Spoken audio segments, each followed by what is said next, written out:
오늘은 고린도전서 11장 말씀을 가지고 평등의 식탁인 성찬이라고 하는 제목으로 묵상 나눔하도록 하겠습니다. 먼저 17절로 34절 말씀인데 33절을 봅니다. 그런즉 내 형제들아 먹으러 모일 때에 서로 기다리라고 했습니다. 먼저 첫째로 교회를 업신여기는 무질서한 만찬에 대한 책망에 대해서 나옵니다. 바울은 고린도 교회의 모임이 공동체의 유익을 주기는커녕 도리어 해를 끼치고 있음을 단호히 지적하고 책망합니다. 당시 고린도 교회 안에는 파당과 계층 간의 분쟁이 존재했습니다.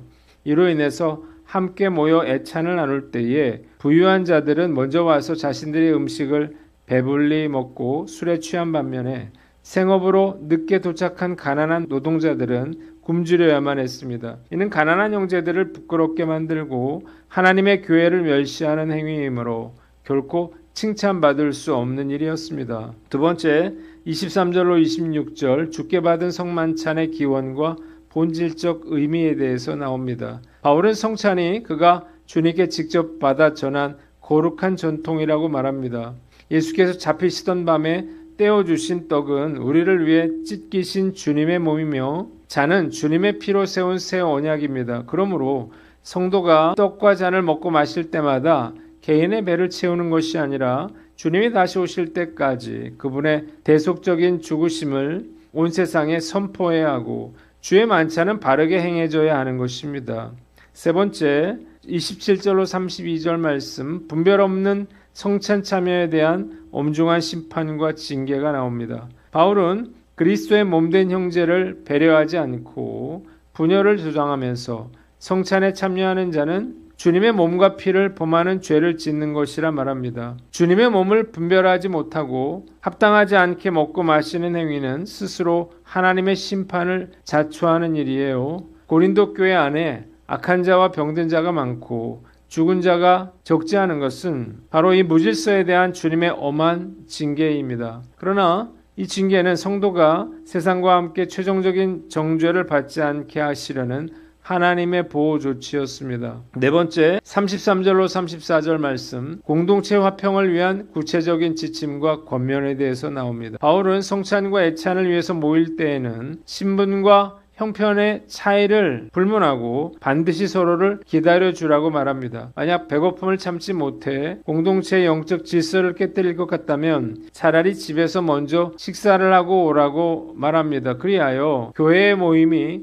하나님께 심판받는 자리가 되지 않도록 철저히 자기를 살피고 형제를 배려하라는 것입니다. 그 밖의 문제들은 그가 가서 처리할 것이었습니다. 오늘 본문 해석을 하면 고린도 교회는 공적 집회에 머리수건을 쓰지 않고 참석하는 여인들로 말미암은 분란보다 더욱 심각한 문제를 안고 있었습니다. 바로 예배 때마다 거행된 성찬에 관한 문제였는데요. 초대교회에서 성찬 예식은 교제를 겸한 공동식사의 형태로 행하여졌습니다. 문제는 성찬이 본래적 의도를 상실하고 부자와 가난한 자의 계층 간의 분열을 초래했다는 거예요. 초대교회 당시에는 주일 밤에 성도들이 모여서 애찬과 성만찬을 나누었습니다. 애찬은 성만찬 전에 성도들이 함께하는 공동식사예요. 이 애찬이 끝날 무렵에 성만찬이 거행되었는데 문제는 교인들이 애찬과 성만찬에 필요한 음식을 집에서 형편에 따라 준비해 왔다는 거예요. 그런데 부유한 집의 교인들이 빈궁해서 음식을 제대로 준비해 오지 못한 교인들과 음식을 함께 나누지 아니하고 자기들끼리 모여서 먼저 먹고 취하는 작태를 보인 것입니다. 이로 인해서 부자들은 취하고 배불렀으나 가난한 자들은 굶주리고 상처를 받게 됩니다. 이로 인해 가난한 자들과 부자 사이에는 갈등이 생기고 애찬과 함께 행해지던 성찬식까지 불만이 터져 나온 것입니다. 바울은 고린도 교회 이러한 처사에 대해서 엄히 책망하고 성찬 예식의 유래와 근본 의미를 설명합니다. 성찬은 인간들끼리 먹고 마시며 즐기는 행사가 아니라 예수 그리스도께서 자신의 살과 피를 희생 제물로 바치신 사건을 기념하는 엄숙하고 거룩한 예식이에요. 따라서 성찬에 임하는 자들은 주님의 십자가 공로를 힘입어 자신이 구원을 얻었다고 하는 사실에 감사하면서 주님을 위해 몸과 마음을 다해 충성하고 봉사하겠다는 각오를 새롭게 해야 하는 것입니다. 본문이 우리에게 주는 교훈이 있는데 첫째로 성찬의 의미를 제대로 알라 하는 것입니다. 성찬은 주님의 대속과 재림을 선포하는 거룩한 언약입니다. 성찬은 육신의 배를 채우거나 인간들끼리의 교제를 도모하는 데 있지 않습니다. 성찬의 떡과 잔은 우리를 위해 찢기신 예수 그리스도의 몸이며 우리를 살리시기 위해서 쏟으신 새 언약의 피입니다. 따라서 성찬에 참여하는 성도는 나를 위해서 독생자를 아끼지 않으신 하나님의 사랑과 예수 그리스도의 십자가 대속의 은혜를 기억해야 하는 것입니다. 제2차 세계대전 당시 나치의 강제 수용소에 갇혀있던 기독교인들은 매일 생사의 갈림길에서 비참한 노동과 굶주림에 시달려야만 했습니다. 그러나 놀랍게도 그들은 수용소 안에서 비밀리에 성찬 예식을 거행했어요. 독일의 다하우 수용소에는 약 2,700명이 넘는 기독교 신부와 목사들이 갇혀 있었는데 이들은 간수들의 눈을 피해서 화장실과 침상 모퉁이 등에서 몰래 성찬식을 집례했습니다. 이들은 포도주 대신 민들레즙이나 아주 소량의 포도주 원액을 물에 희석해서 사용했고 빵 대신 매일 배급되는 썩은 호밀빵 부스러기를 조금씩 떼어서 주님의 몸으로 고백했습니다. 아우슈비츠에서도 마찬가지예요. 발각되면 즉시 총살이나 가스실 행위였기 때문에 성도들은 야간 점호가 끝난 깊은 밤이나 강제 노동을 하러 이동하는 막사 뒤편에서 아주 짧게 성찬을 나누었습니다. 이들에게는 예복도 성찬기도 없었지만 그들의 성찬 예식은 매우 은혜로웠습니다. 당시 살아남은 생존자들은 수용소 안에서의 성찬을 죽음의 수용소 안에서 하늘문이 열리는 유일한 시간이었다고 회고했습니다. 제대로 드리는 성찬은 환경을 초월하여 주님의 대속을 경험하고 재림을 바라보게 하는 가장 강력한 은혜의 통로가 되는 것입니다. 우리 교회는 매달 첫 주에 성찬 예식을 하죠. 그런데 안타깝게도 이런 강력한 은혜를 경험하지는 못합니다. 이유가 무엇일까요? 성도들이 성찬의 의미를 잘 모르기 때문일 거예요. 왜 모르나요? 수용소에 갇힌 성도들만큼 절박하지가 않기 때문이에요. 오늘 나는 어떤가? 다시 한번 우리 자신을 돌아보고 예수님의 십자가의 죽음의 의미를 우리의 마음에 새겨 살아있고 은혜가 충만한 성찬식에 참여하는 저와 여러분들 되시기를 바랍니다. 두 번째, 서로를 배려하라는 거예요. 그리스도 안에서 한 지체된 성도들은 교회 안에서 자신의 부와 명예를 자랑하는 것으로 다른 가난한 성도들에게 상처를 주어서는 안 될 것입니다. 나에게 가진 것이 많을수록 언행에 있어서 겸손함을 나타내 보이고 나보다는 다른 성도들의 처지를 먼저 이해하는 자세를 가짐으로써 성도 간에 참된 사랑의 교제를 나눠야 하는 것입니다. 서로에 대한 배려는요, 교회 공동체를 세우는 데 있어서 정말 중요합니다. 친한 사람, 비슷한 사람들끼리만 어울리고 그렇지 못한 사람들을 배려하지 않으면 절대 교회는 하나 될 수 없습니다. 부유한 사람은 가난한 사람을 배려해야 하고 많이 배운 자는 그렇지 못한 자들을 배려하고 잘난 자는 못난 자를 배려해야 하고 신앙이 성숙한 자는 초신자들을 배려해야만 하는 것입니다. 톨스토이는 원래 러시아의 유력한 백작가문 출신의 대귀족이었습니다. 그는 엄청난 영지와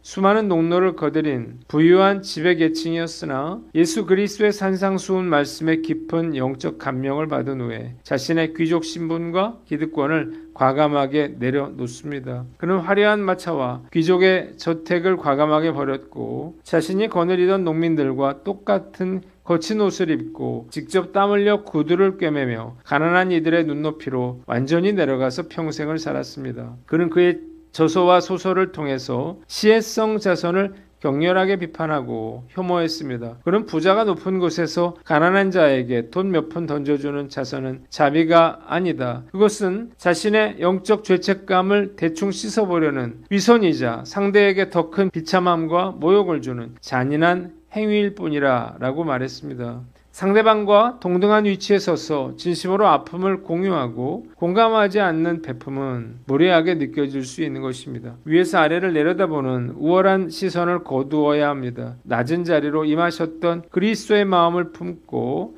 형제의 삶의 자리로 직접 걸어 들어가 눈을 맞추며 참된 사랑의 배려를 실천할 줄 알아야 합니다. 말씀 앞에서 나는 어떤가 돌아봐요. 나름 나누고 베풀며 살려고 노력을 하고 있지만 매우 신중하게 행동해야 할 것입니다. 배려 없는 자선은 오히려 사람들에게 상처를 줄 수 있다고 하는 사실을 알고 늘 겸손하게 나 자신을 낮추고 다른 사람들을 배려할 수 있기를 다짐해 봅니다. 세 번째, 성만찬을 통해서 하나됨을 이루라는 거예요. 바울은 고린도전서 10장 16절로 17절에 우리가 축복하는 바 축복의 자는 그리스도의 피에 참여함이 아니며 우리가 떼는 떡은 그리스도의 몸에 참여함이 아니냐. 떡이 하나요 많은 우리가 한 몸이니 이는 우리가 다 한 떡에 참여함이라고 했습니다. 성찬은 단순하게 예수님의 십자가만을 묵상하는 것이 아니에요. 우리는 잔을 마실 때마다 그리스도의 피에 참여하고 떡을 뗄 때마다 그리스도의 몸에 참여하는 것입니다. 그래서 성찬식에 참여하는 자들은 모두가 한 몸을 이루게 되는 거예요. 고린도전서 12장 13절에 바울은 우리가 유대인이나 헬라인이나 종이나 자유인이나 다 한 성령으로 세례를 받아 한 몸이 되었고 또 다 한 성령을 마시게 하셨느니라 말했습니다. 유대인과 헬라인은 도저히 화합할 수 없는 사람들이에요. 생각도 다르고 삶 자체가 다른 사람들이었습니다. 종과 자유인도 마찬가지예요. 그런데 그들이 한 성령으로 세례를 받고 한 몸이 되었다는 것입니다. 우리가 그리스도의 몸과 피를 함께 나눌 때 도저히 화합할 수 없는 사람들을 성령께서 하나 되게 하신다는 사실을 알아야 합니다. 우리는 그리스도로 인해서 한 공동체, 한 가족이 됐어요. 그래서 함께 떡을 떼고 잔을 나누는 것입니다. 부모라면 아이가 남긴 밥을 먹어본 일이 있을 거예요. 가족이 아니라면 불가능한 일이죠. 개혁교회 성찬식의 전통은 큰 잔에 포도주를 담아서 나누어 마시는 것입니다. 한 사람이 포도주를 마시고 수건으로 잔을 닦고 옆 사람에게 넘겨요. 지금은 편의성과 위생상 일회용 작은 잔들로 하지만 만일 이렇게 한 잔으로 성찬식을 한다면요. 하나됨의 의미를 더욱 크게 느낄 수 있을 것 같습니다. 진정한 성찬 예식은 벽을 허물고 용서하지 못하는 것, 막힌 것을 풀어주어야 하는 것입니다. 사랑하지 않는 사람, 용서하지 못한 사람, 가슴에 맺힌 사람이 있다면요. 용서하고 하나됨을 이루어야 하는 것입니다. 차별하는 마음, 거리끼는 마음을 가지고 주님의 떡과 잔을 마시는 것은 주님께서 기뻐하시는 일이 아니에요. 주님, 우리의 마음에 담을 허물고 벽을 허물고 용서할 수 없는 사람을 용서하고 사랑하게 하옵소서라고 하는 기도가 없다면 처음부터 성만찬에 참여할 자격이 없을 것입니다. 성찬식을 통해서 우리 교회의 마음의 담이 무너지고 하나 되는 역사가 일어나기를 주님의 이름으로 축원합니다. 기도하겠습니다. 하나님 아버지, 성찬의 의미를 제대로 알고 서로를 배려하며 성만찬을 통해서 하나됨을 이루게 하여 주시옵소서.